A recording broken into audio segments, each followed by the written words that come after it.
আসসালামু আলাইকুম। কাজ গুছিয়ে করলে সময়টা অনেকটাই সাশ্রয়ী হয়। তাছাড়া দেখা যায় অনেক সময় তড়িঘড়ি লেগে যায়, তা থেকেও কিন্তু রেহাই পাওয়া যায়। এই যে এখন রাতের বেলা আমি ভাজিটা করে নিচ্ছি। নরমালি দেখা যায় আমরা দুপুরে রান্নার সময় একসাথেই এই ভাজিটা করে ফেলি। পরবর্তীতে সকালে সেটা গরম করে পরিবেশন করা হয়।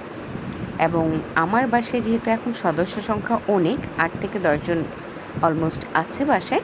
তো অনেকগুলা রুটি বা পরোটার প্রয়োজন হয় এবং বুয়া খালাও যেহেতু ছুটিতে আছে, তো আমি সেজন্য রাতেই রুটিগুলো রেডি করে রেখেছি। আর যেটা হবে যে এটা আমরা সকালের জন্য প্রিপারেশন করছি তো। তো অনেকে এভাবে রেডি করে রেখে দেয় পেপার করে বা আটা ছিটিয়ে। আমি এটাকে ফ্রোজেন করি। দোকানে যেমনটা কাভার করা থাকে পলি দিয়ে, ঠিক সেভাবেই। আল্লাহ হাফেজ।